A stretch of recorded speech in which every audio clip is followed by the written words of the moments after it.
All right, FOMC in 1 minute.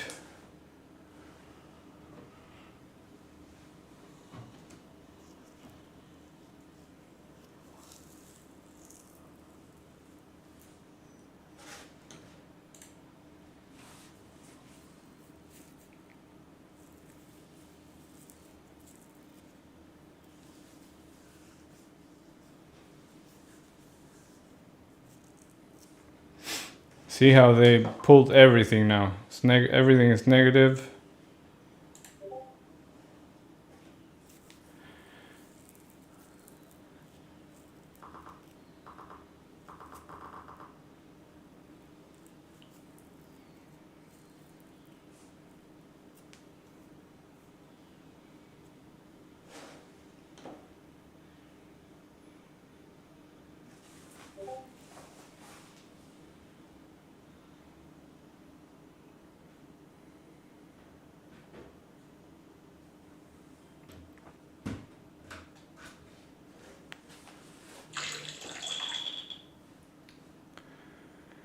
All right, you see that? You see how everything thinks out. Huge move up, then down. Lots of imbalances.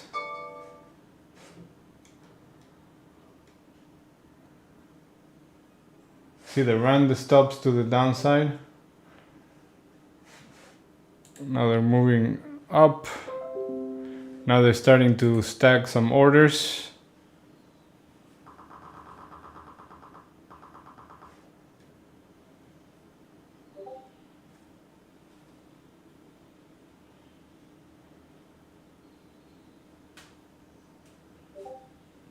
Rates unchanged.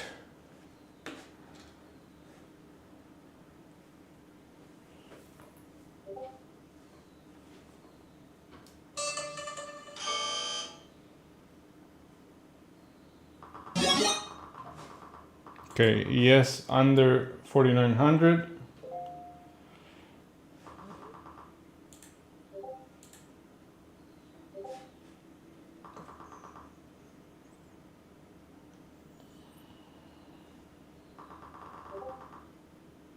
Okay, now they're saying that they're not likely to reduce rates. So there are less chances of rate cuts. We'll see how the market reacts to that.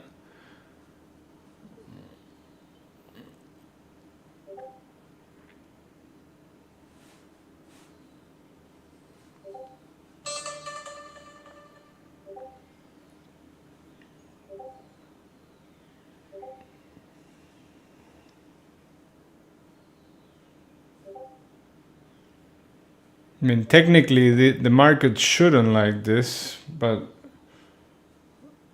we'll see how the reaction is. So far, is on the downside.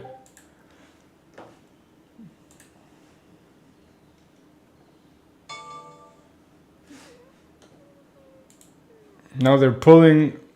They're stacking the offers. You can see on the footprint. They're stacking the offers, so that's negative, right? But there's some buying here.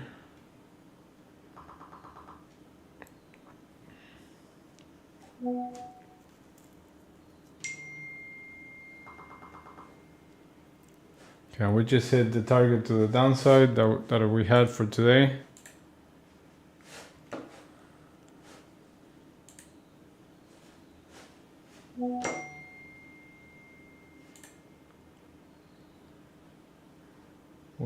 We had 96, and look, we hit it right to the tick.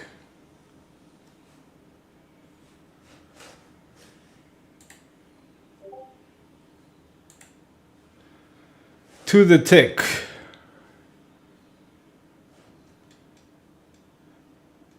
All right, now they're stacking bids. You see how like it went from negative 1400 to now 800. So you're gonna start seeing a move up. There you go, to 905, this high volume. Look, they're pulling the offers now. This is more positive. Now they're probably gonna go repair some of these imbalances.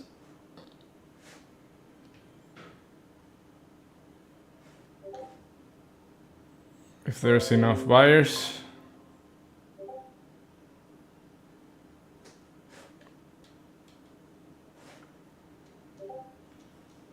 No, now pulling back.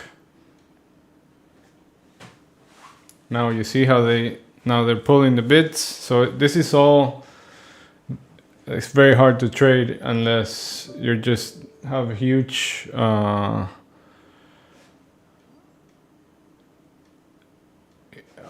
your stop loss is very far away from the price. It's really hard to trade, and you trade very small, right?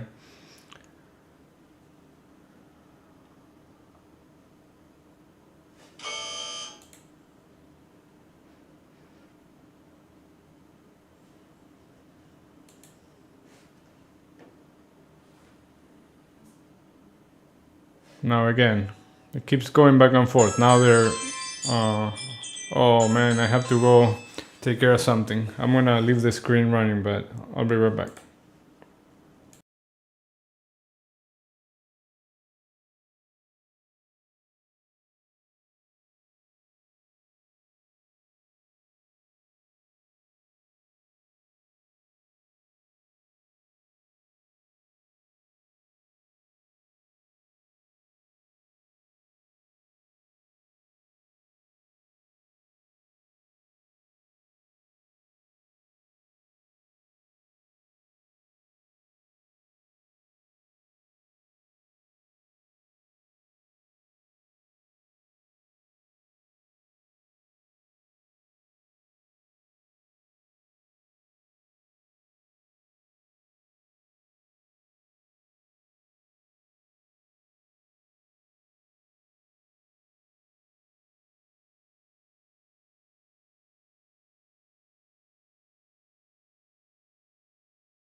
All right, I'm here. I'm just dealing with some repairs at my house, so I gotta go back and forth. So far it looks like we're pushed down, and we're consolidating a little down here. But this area is a support area, so we gotta see if there's another push, maybe during the conference.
All right, now we have 8 minutes till the conference, and watch how they use the algos to run stops. As soon as Powell says good afternoon, algos go crazy.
Igor in the house. All right, so we have 3 minutes to Powell getting on the mic. Watch it. He's gonna say, "Good afternoon." and you're gonna see a spike.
Afternoon. My colleagues and I remain squarely focused on our dual mandate to promote maximum employment and stable prices for the American people. The economy has made good progress toward our dual mandate objectives. Inflation has eased from its highs without a significant increase in unemployment. That's very good news. But inflation is still too high, ongoing progress in bringing it down is not assured, and the path forward is uncertain. I want to assure the American people that we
as it has been coming down for the last 6 months. Recession's over? And I'm sorry if I could just follow up very quickly, when you say that you want to make sure that it's a true signal, is there anything that you're seeing in the data that makes you doubt that it's a true signal at this stage? No, I think I would say it seems to be the likely case that Hey, we're we still down will 30 achieve minutes that of years. confidence, but we have to achieve it, and we have Which it. is, And so, I mean, it's a good we're start back in in 6 months of open inflation. range. But you can, and you know, Yeah, so we take out like 49.30, but really. Maybe we can chase a breakout above open range high. I'm not trading this. I already made my day. The thing is that with this action, it's algos are in control. So Oh yeah, for sure. you know, I've Open in and out before you get a chance to click a button. exactly. I've learned my. I'm gonna go out and make somebody else's day right now. Yeah, it's very tricky. I mean, you know, it's also only 2:40 Eastern, so Yeah. I think the real move sometimes happens in the last hour, even though we have seen times where the actual big move happens the following day. Yeah. So, I think they just use this to adjust their positions, and then they do their thing tomorrow and the next few days, right? yeah, I think so too. But the ticks are plus 1250, which is pretty strong buying, but Yeah. internals are nowhere near to support the idea that there's buying all across the board.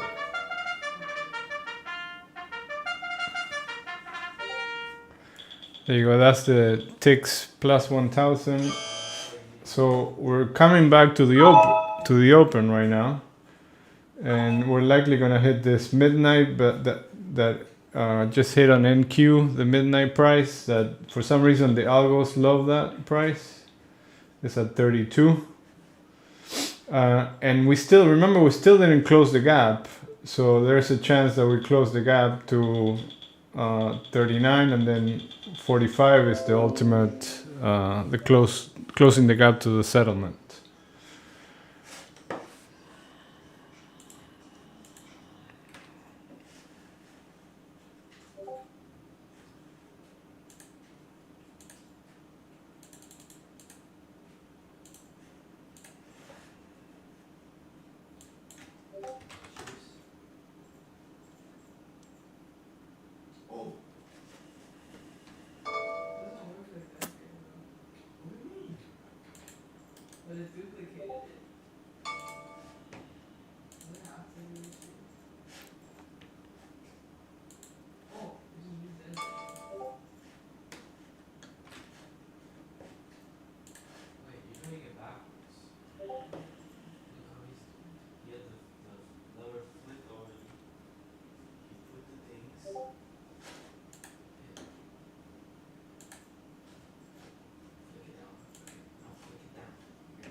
Oh my god, I have all this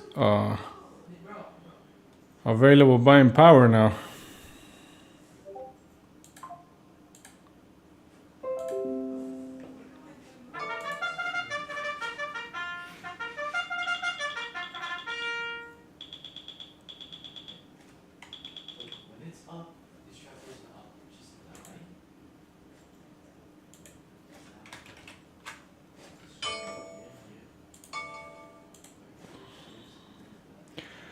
Alright, so getting back above the open,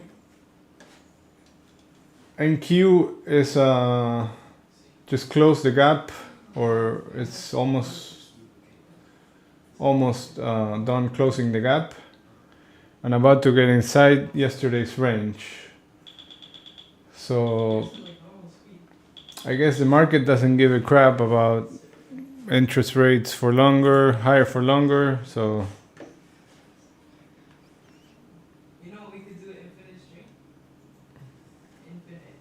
for now at Now, least. in the last month, right, the probability of a rate cut in March went from like 70+% to down to about 50-50 right now. Right, and you would think that the market would be a little less bullish if the probability of a rate cut went from 75% plus down to about a coin flip. But the market continues to say, okay, so it's not going to be in March, it's going to be in June, whatever, right? But I think that between now and March, we're going to get some very key data points that's going to also contribute to future price action, I think. And I think that if we don't see a change in the trajectory, if you will, for rate cuts in March, maybe the market will start to take things more serious. But for right now, the market really has nowhere to go but up. There's really nothing that that's out there that could suggest. The only thing is, what happens if rates stay higher for longer, right? Is that good for who? I think things are already kind of tough for small businesses, and if they keep rates where they are right now, they're definitely not going to make things easier over the next 6 months. So I think that they kind of back themselves into the corner where they're forced to cut regardless of, are we on the trajectory to hit inflation 2% target? So, and I think the market knows it, and they're saying, well, you can say whatever you want, but you're going to cut sooner or later. And if the Fed wants to kind of play that game to see who blinks first and not cut in March and not cut in June, then the market could punish the Fed or punish the market so that the Fed will be forced to potentially move.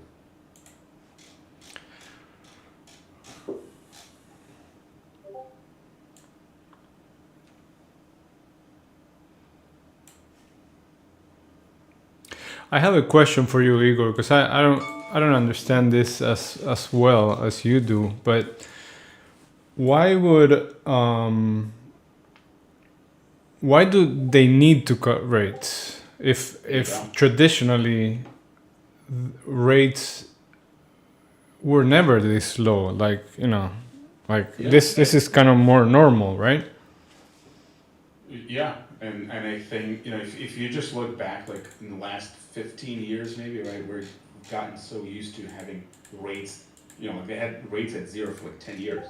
Yeah. Right, so if you've been in the market for less than 15 years, you don't really know what rates at 5+% are like. I mean, I think the last time we were somewhere around where we are right now in interest rates was in like 2005 or 6 or 7, and that caused a housing market crash. But Right. The system is not as leveraged right now, so we're probably not going to see the same. But higher cost of capital is going to translate into higher cost of goods for consumer in the end, right? So if we're trying to fight inflation by keeping rates higher, well, we're kind of driving the inflation with these higher rates. So they need to reduce rates to make capital a little bit cheaper, and hopefully reduce prices. But and I could be dead wrong. I don't completely understand this myself, but I just don't see how inflation or prices go back to where they were 5 years ago. Like the price of gas may go up and may go down and whatever, but like I don't see how rents in New York City are gonna fall by 40%, or cost of tuition, or other things that just continuously. And if you look at the like if you could put it on the chart and look at it for longer periods of time, some things just go up in price over time and they never go down. So I think that the Fed may be making a mistake by cutting too aggressive here right now, because inflation could spike back up anytime, and if they cut too aggressively and things get really, really bad, and they really need to cut, and they have nothing to cut, they're gonna go into negative numbers, and it's gonna be crazy. Right. They obviously can. I also don't think it's so much the rates by itself. It's also, they're reducing the size of their balance sheet. I think that's one tool that the Fed may be relying on. That if they cut rates or if they don't cut rates, it doesn't really matter. If they need to flood the market with cash, they'll just turn the printers back on, and it doesn't matter what the rate is. They'll flood the market with liquidity, and even if the rates are at 6%, if they just print trillions upon trillions of dollars, who cares what the rate is? But I think that we can talk about rates, why they should or they shouldn't cut. You would think that in a normal world, right, you cut rates to stimulate the economy. And if you look at things, or at least information that we're getting, economy's doing fine, unemployment's pretty low. Like, why cut rates? Like, it doesn't make any sense. Like, why do you want to give somebody drugs if they're if nothing hurts? So it doesn't make sense for them to cut rates. I don't really see it, but. But the market wants them to cut rates. Yeah, the market wants Free money. They want free money, right? Free money, yeah. Because then you can, potentially borrow for less and then invest into some. I mean, I'm really interested in if rates are going to go down. The banks that were in trouble last year in March. Remember when they got kind of caught holding treasuries or whatever they were holding that was worth 30% less. So, and I'm pretty sure that other banks continued to invest into the same treasuries, but at a higher yields. And if rates are going to go forward, supposedly that paper is going to be worth more. So and if they were to market that paper, it would make worth more than what they envisioned. So they're not only getting the yield, they're also getting potential capital appreciation on those treasuries that they bought when the rates were higher. So I'm kind of interested to see how these banks are going to perform when rates are going to go down. Even though you would think that rates going down isn't as good for the banks because they want to make the spread, that's how they make money. So higher rates technically is good for the banks, but I think that when rates start to fall, the banks that have invested heavily into treasuries at higher yield prices, they'll benefit tremendously. Yeah. And this is why I didn't want to play breakout. Look how we came from 49.30 down all the way to 49.06. I'm going to show you a chart right now with the open range and Playing games. see how they literally drove this bus almost all the way to the open range, and if maybe they waited for me to buy and I didn't. Oh no, I'm gonna post this in where's the chat box.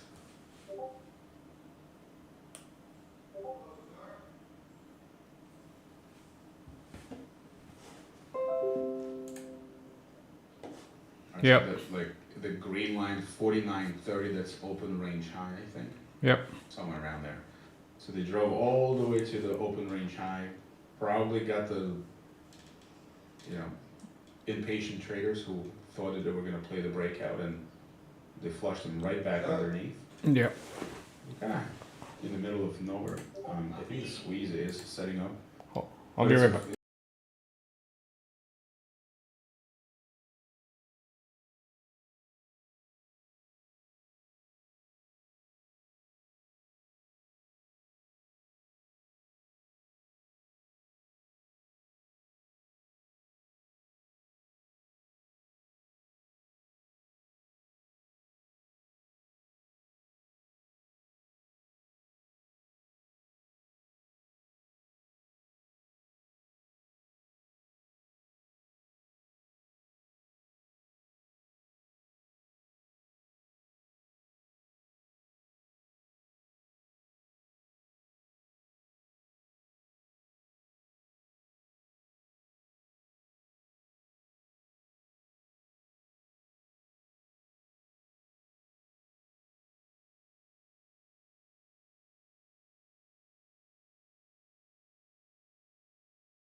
All right, I'm back. You're missing the black swan, bro. My garage door broke, and I couldn't close it. So I just got a guy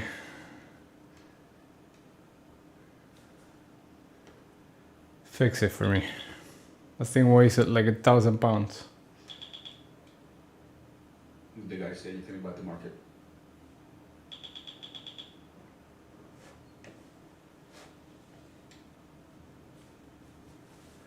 All right, so we are coming down to the lower distribution from back in, when is this? When is this from? I was From just, 10 while days you were ago. You Go. were dealing with something. I posted a chart. If you could take a look when you get a chance in the Voice Channel chat box. Right, there's a chart with white background, and I was just talking about what I think this is, and this is the pink area is the volume profile for January. The yellow ones are weekly, and then the green ones are daily. And there are two like these lighter gray lines which indicate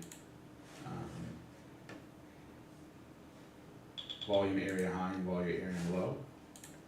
Right, so like 70 or whatever, what's the number? 70% of all volume for the month of January happened between, I don't know what these levels are, 48.84 and 47.10. Even though it doesn't really look that way though. You have like these two levels of volume distribution, right? So we have somewhere around 4,900 or something, and then all the way down to 4,800. Then there's an area with very low volume around 4,850.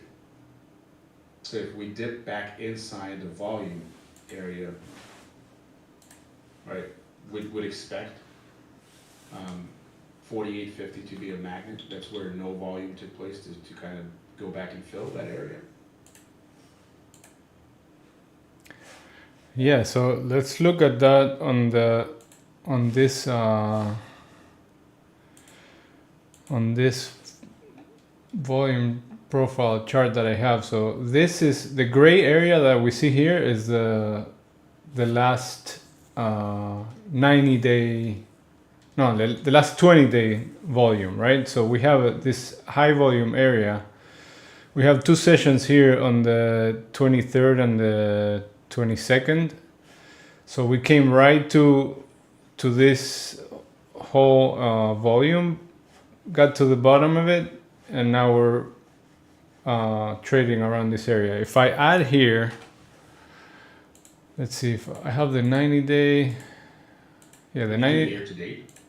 What's that? Can you do year to date? Yes. So the last I can do year to date. That would be what, 30 days? This month. Mm-hmm. Yes, I could. I would have to change this to 31 days, right?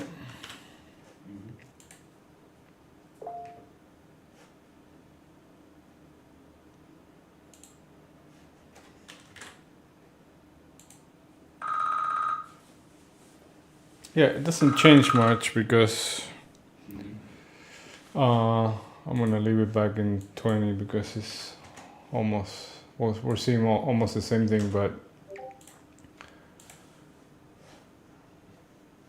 we have, yeah, like you said, we have this low volume area, and if we fill this area, then we have this is an area where we have way more volume than what we were currently trading at, because this is a 90-day profile. So we have this whole section that we traded back then, and then we revisit it, right? See, we spent a bunch of time there, all these sessions. So once we broke above, we left this spike with single prints that so far they've been acting, we haven't been able to revisit that. So now if we get below this, which is also where the end of December is, the high of December, we have the 21 moving average, the 20 daily moving average. Then if we get below that, then we're probably gonna get to the 48.20-ish level.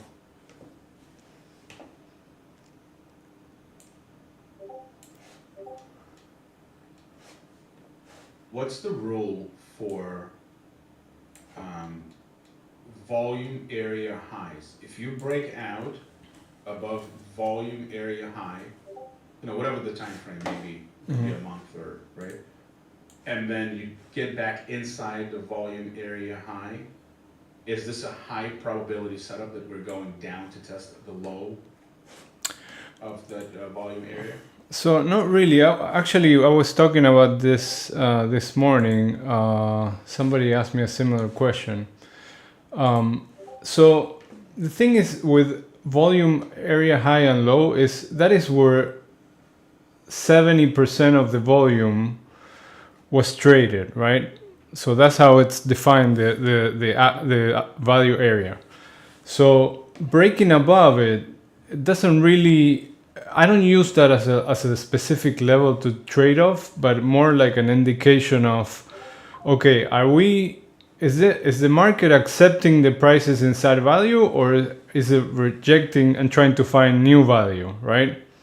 So instead of looking at volume area high and low too in detail, I like to look at the extremes of where the thin volume is. Do we, like here, for example, we had some excess, and then we were able to break that and started putting volume down here. Oh, I'm sorry, you guys are not seeing my screen. Hold on. I see your screen, I don't see your... Yeah, my mouse. I was pointing here.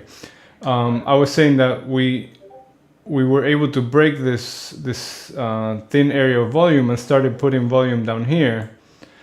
So that is telling me that this value where the market was accepting prices is now rejecting it, and now it's accepting lower prices. So the only rule that you know, I don't like rules, but you know, I'm a musician, so I hate rules. But the only rule that that I really like, as you know, is that whenever you're trading on a range and you try breaking away from that range, the rule says that coming back into that range, then there's a high probability of seeing the other side of the range. And of course, if you use the value area lows and high, there's even more of a probability because they're within the 70% of the volume.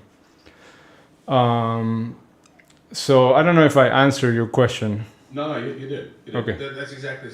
I forget what is the name of this rule. I think that Peter from Shadow Trader talks about this quite often.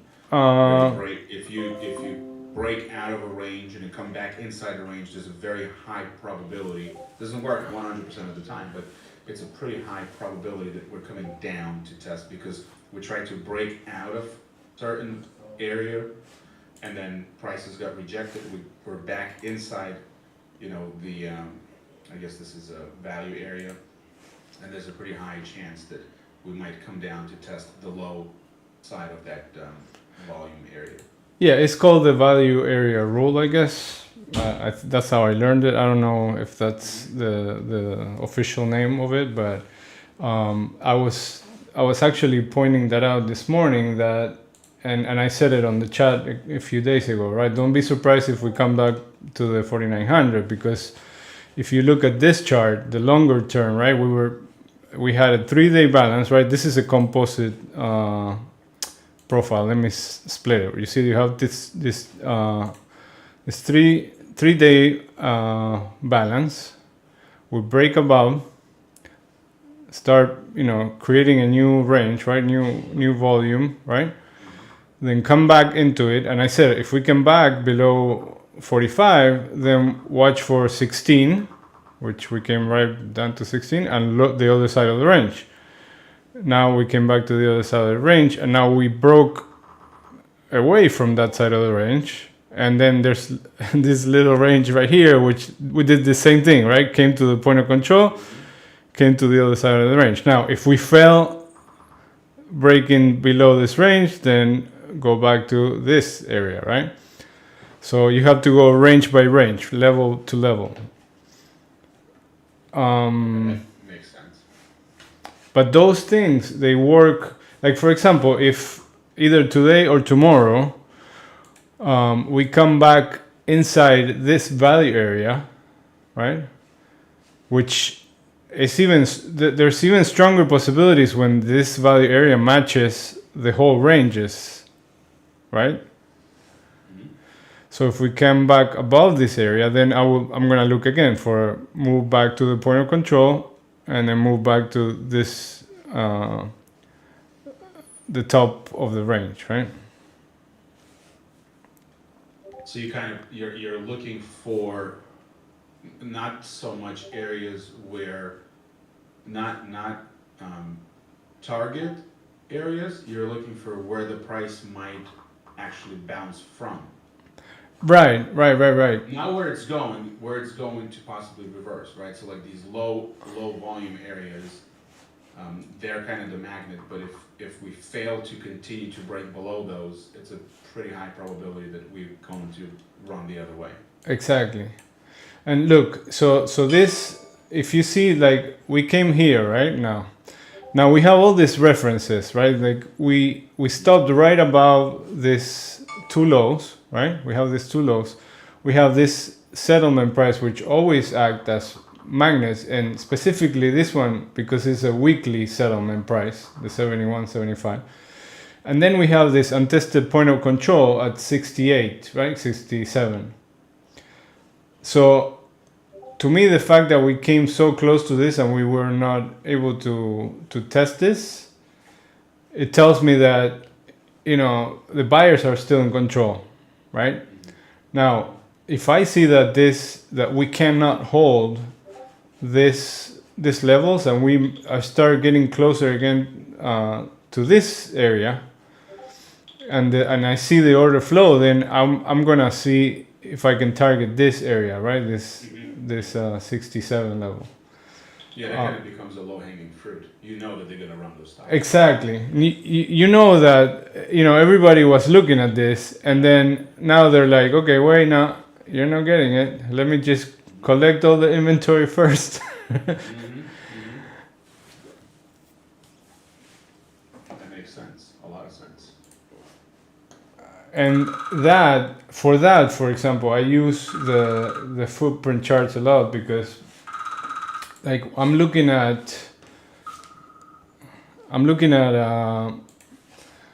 how the deltas are. Like, for example, I'm looking at this chart right here, right? So if deltas are moving down, there's obviously aggressive sellers, right? But if deltas are moving down and the price is not able to move down,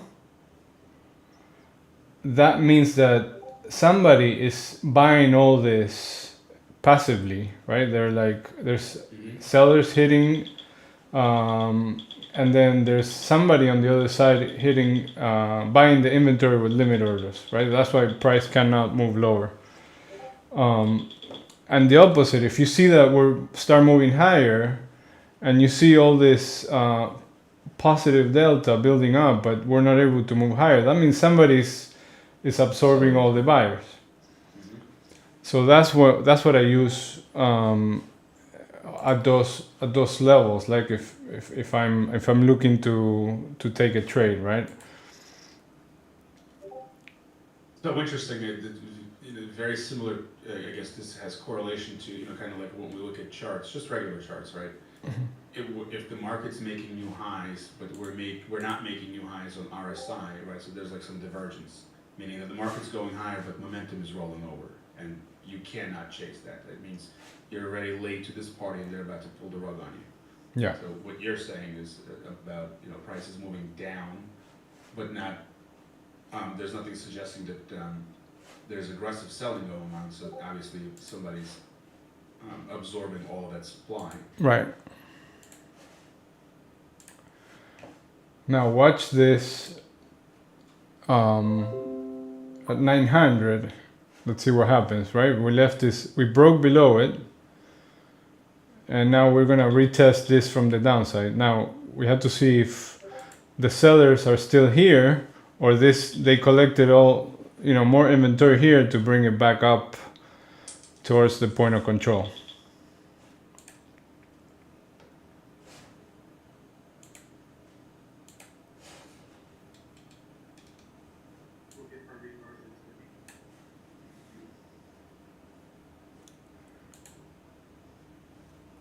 This whole area right now is gonna be is gonna act like it's gonna be the transition area, right? Do we accept this lower distribution or do we go back to value up here?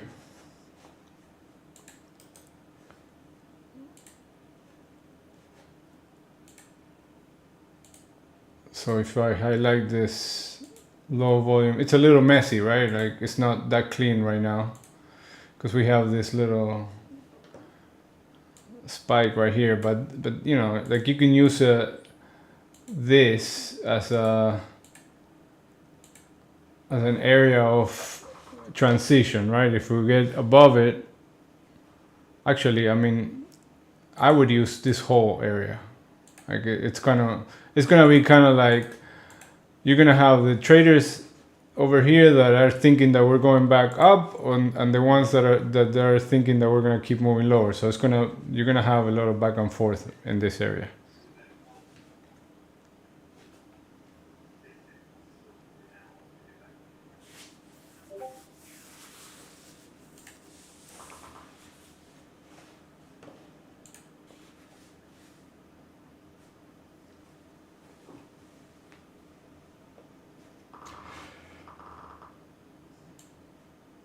And it's 3:25, so this is where everybody starts closing their trades, right? Market on close.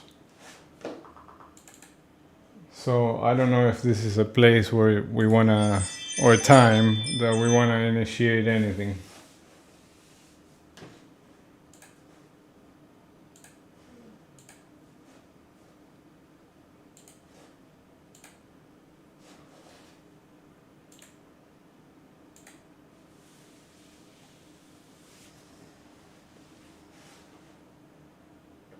What a great textbook example of why you cannot, or you shouldn't, trade the initial reaction to any Fed, good or bad, cut, no cut, whatever. No one knows what's going to happen. Right, the first market was kind of moving lower, then not really, but there was, not a lot of speed. Then we had this ramp back up almost to the highs, and then from there they just sold into now. If we close on the lows of the day, can't imagine what anybody would say. Hey, you know what I'm going to do? I'm going to buy first thing tomorrow morning. So I think that there's also some sort of statistic that if we close on the lows of the day, there's a pretty good chance this might spill over into, right? Because Asia goes for trading, they're going to kind of take the torch and maybe sell into it, Europe, and then back to us. Also, there's tomorrow there's jobless claim and PMI. So to add to all that, and the BOE rate also, they're gonna announce their rate policies, and so there's a lot of stuff that could move. Oh, Apple, Amazon, Meta have earnings tomorrow, so that's gonna be fun.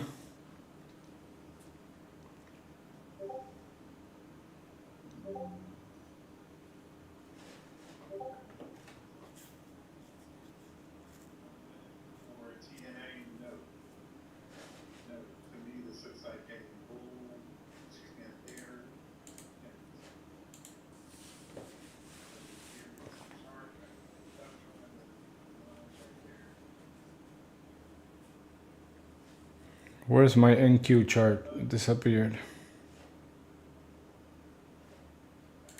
There you go. BOE expects to keep rates unchanged tomorrow, but that's going to be like 7 a.m. Eastern. Yeah. ISM.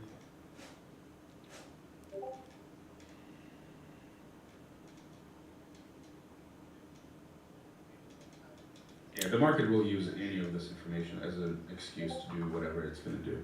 Yeah, and also on the on Friday we have no, is it on Friday or on Thursday?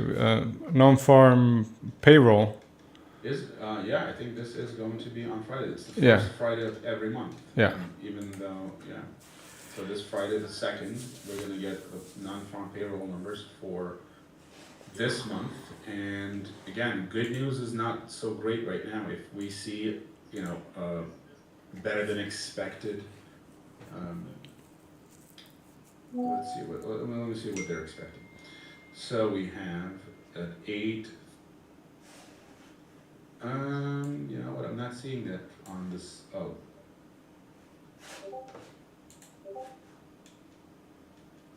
Looking at March. I'm already in March. Let's see, the 2nd. So we have the 2nd, Friday the 2nd, non-farm payroll numbers are expected to be at plus 187,000. Previous was 216,000. I wonder if they're going to revise those numbers. If they revise those numbers higher, that's not good. Right, we want bad news. Bad news right now suggests that, it makes the stronger case for rate cuts. Market wants rate cuts sooner than later. And unemployment rate is expected to be at 3.8%, and previous report was at 3.7%. So if unemployment starts to tick higher, again, this kind of makes the case for rate cuts sooner rather than later.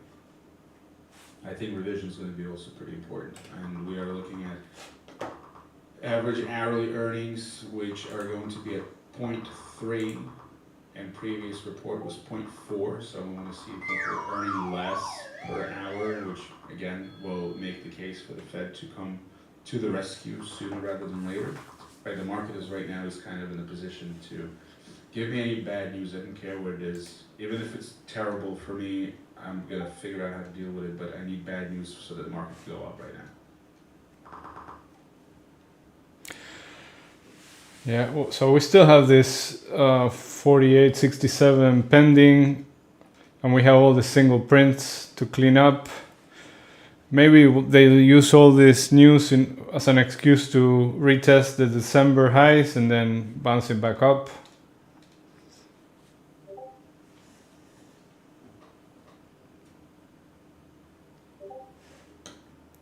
The one thing that I can see is that yes, volatility is higher, but not that much. And the TDEX, which is an index that I look at, which measures tail risk. What is it? Probabilities or tail risk protection? I don't know exactly. Maybe it's the skew. No, the TDEX is it measures the risk, the out of the money, far out of the money put prices. So if people are buying hedges out of the money, it's different than the skew. Usually when we see like a little bit of fear, that one starts moving up quite a lot. I mean, it's up, but it's not. It doesn't show too much fear out there. So yes, we're getting a pullback, but I don't know. That's a good question.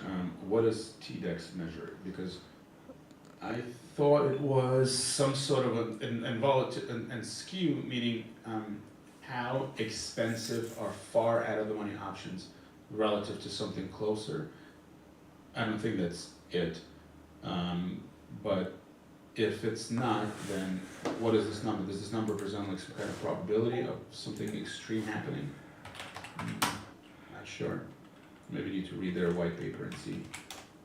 Yeah, I mean, I thought it was measuring.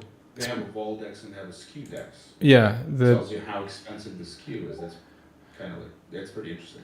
it's measuring the market's expectation for an extreme event, often called a tail event or black swan. So basically, TDEX is measuring to see if the market is expecting a black swan event or a tail event, right?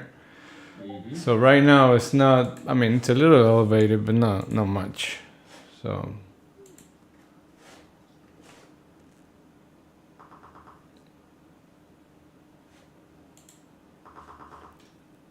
Tail dex, that's the one Yeah. we're talking about, right? Tail dex. TDEX, TDEX. It's a nations. It calculates the cost of protecting against such drop, providing important insight into investors' expectations. Is a model-free and robust from a mathematical point of view, and since it uses instantaneous implied volatility to calculate standard deviations of return, it responds to current market conditions rather than relying on historical data.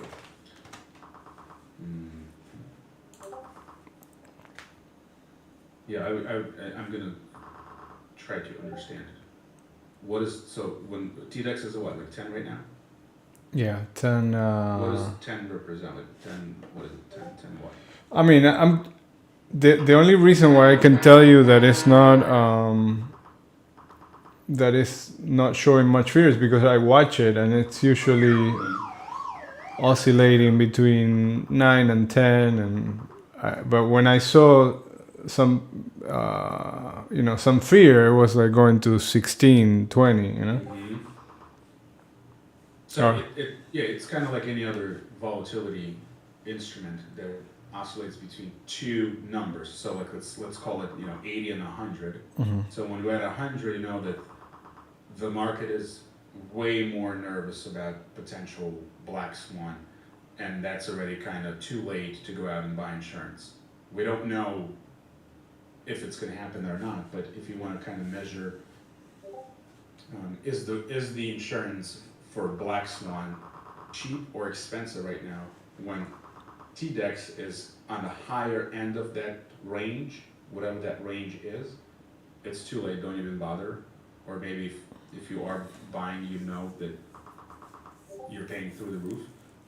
Or if you want to be kind of, instead of being reactive, proactive, when TDEX falls into the lower end of the range, you say, all right, maybe I need to start to look at some kind of black swan hedges or something like that. Yeah. I want to look. I marked that low volume area, and we bounced right there, and now we're just hitting those references that I mentioned. We're probably gonna hit 67, 68, and then if the sellers keep pushing, then we're gonna test this single print down here, and that's Igor's mentioned before, 48.50. But you see how hard it is for the market to go down. Like it takes one level and then it pushes back, 5 points. So the bids are in. There is a bid on around that level, because if there were no bids, right? When the bids disappear, market just kind of craters. Yeah, it could be taking profits.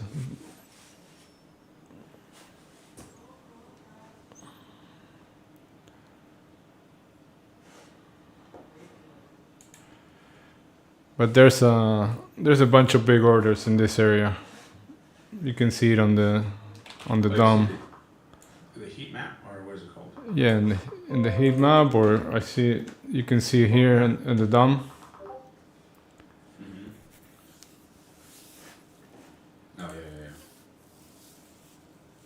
Those are always good to see where.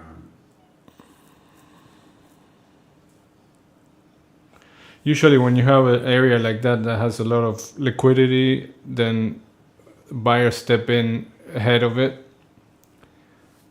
to either cover their shorts or to take advantage of, they know where the big orders are.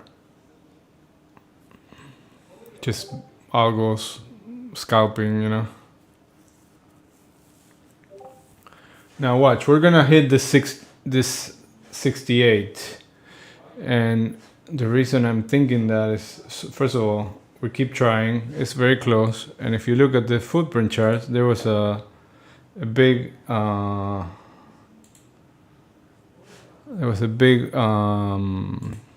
what do you call it? Iceberg right here.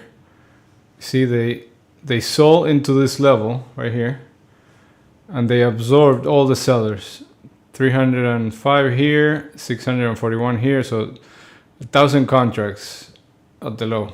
So that's an unfinished auction. So they're probably gonna run this to the 60s and then bounce it back higher probably. Just watch it when we come back to this level.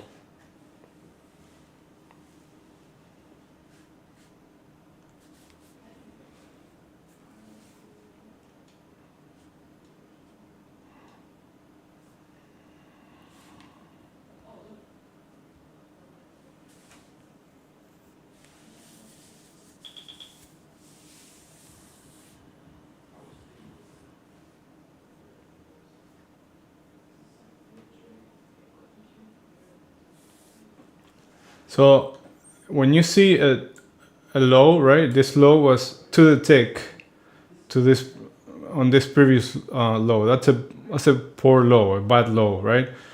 Because it's a double bottom. So the market likes to repair that kind of stuff.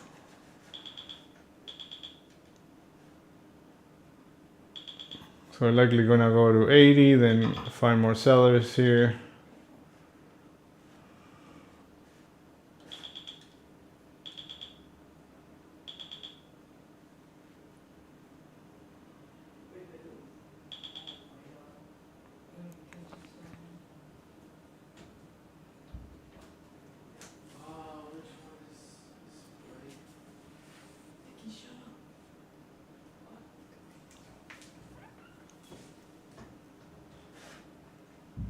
See how that low volume area, it's holding right now. Now we're pulling back. Let's see if this time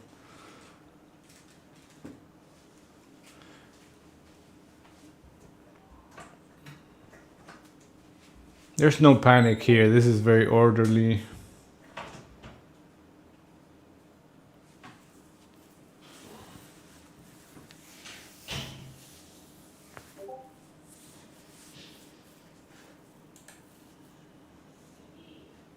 I keep pointing to the wrong screen. Too many screens.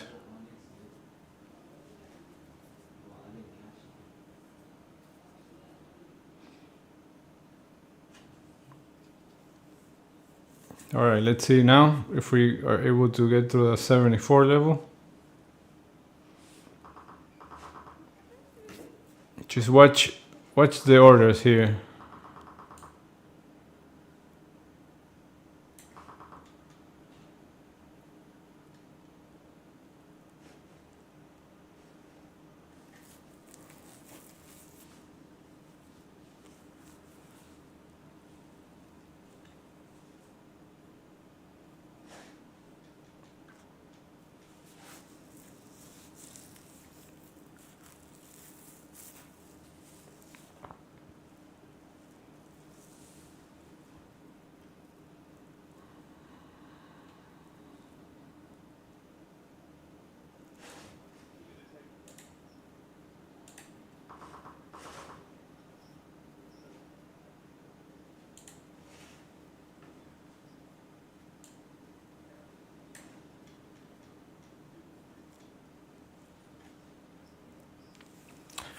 And if you remember a few weeks ago, I kept saying I wanted to buy at 48.60.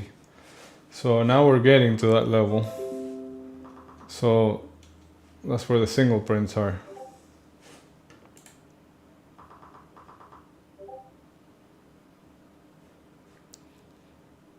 Come on.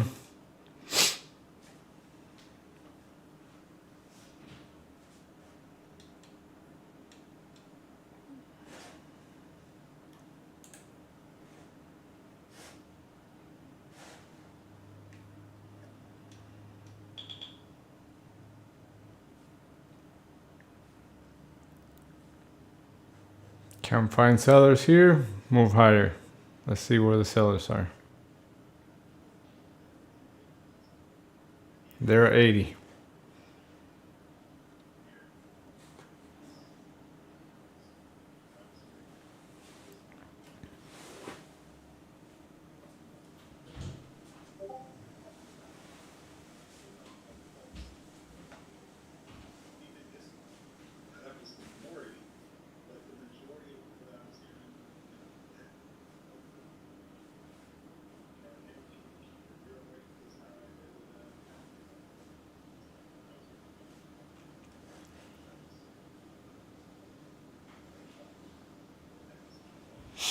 All right, here we go. Let's see. You see how they're pulling the bids?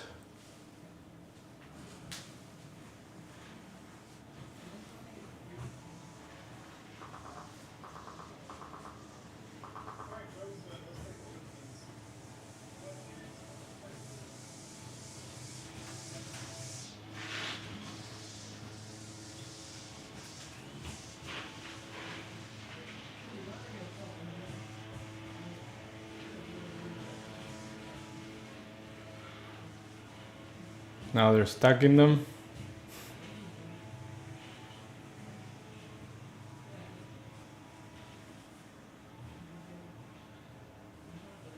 So we're about to break the previous week's low, which is gonna make the weekly and the daily back in balance.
We have a couple of minutes to the market on close.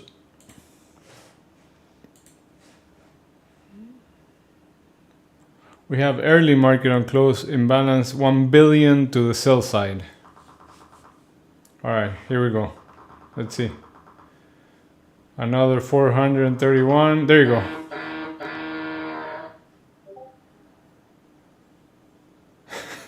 Man, this market can go down. It's crazy. They did 4 ticks and then bounced 5 points.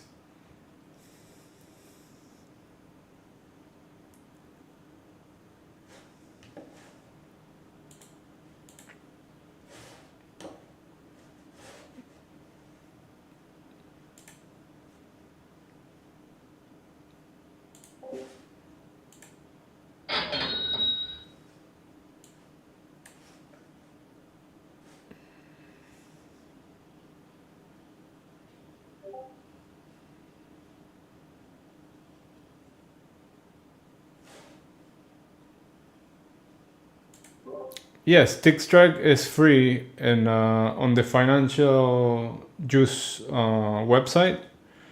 If you open it all the way, you're gonna see the widget on the right side. They have a free version for S&P 500, for oil, Bitcoin, and Euro USD.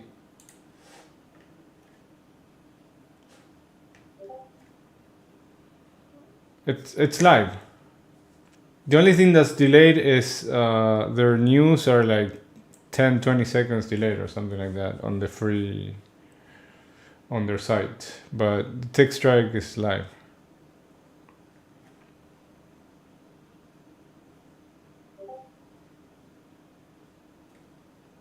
Yeah, I love it, especially for when you have trending days. Man, when you hear the clicking and the thing is going, you're like, okay, well, why am I gonna get out of this trade if I can clearly hear the order flow in the direction that I'm trading, right?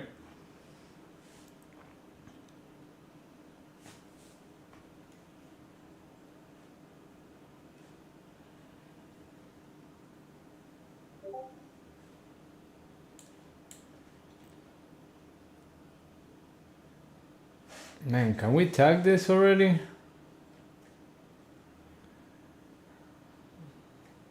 All right, market on close. Let's see if we can move now with this.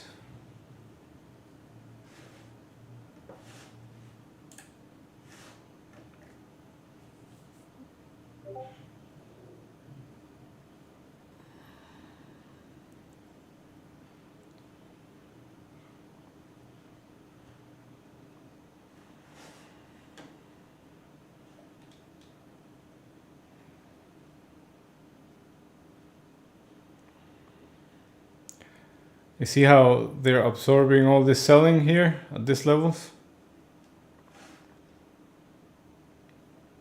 You can see the negative delta bars on the right side.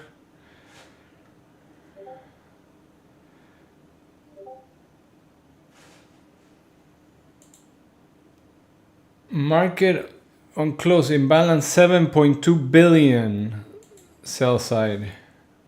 That's pretty high.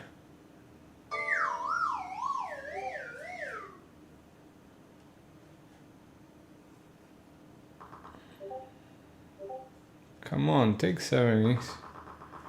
All right,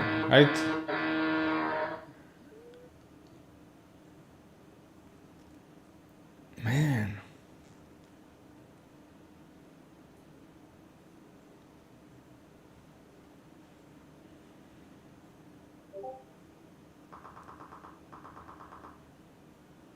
All right, let's test.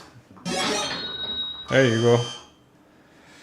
That was a small scalp that I had, just because I thought they were gonna push it lower.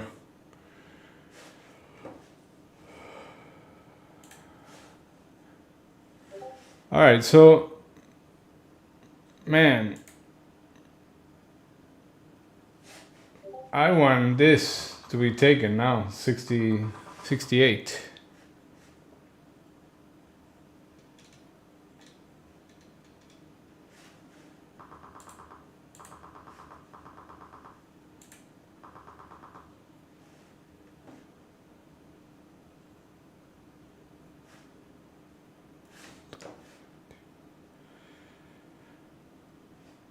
All right, they just tagged that untested weekly settle.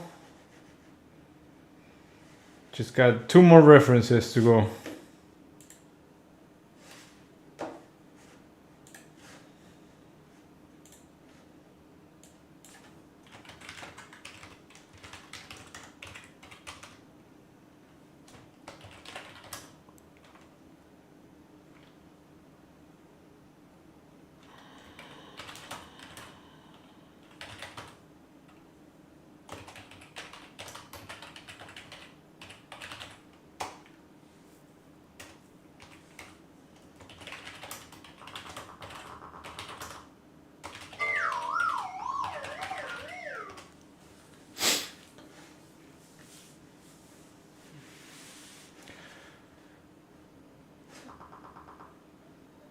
All right, so that is why you have to mark all this stuff in your charts. The weekly settlement, if they don't test it, eventually they will. And now they're probably gonna test this too and maybe go back to the 60. Clean the singles.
All right, they keep selling at the 80. All right, so I'm gonna probably stop right here. It's 3:55. They might take this and tag this before the close, but now we're gonna be in this whole area is a buy area in my opinion.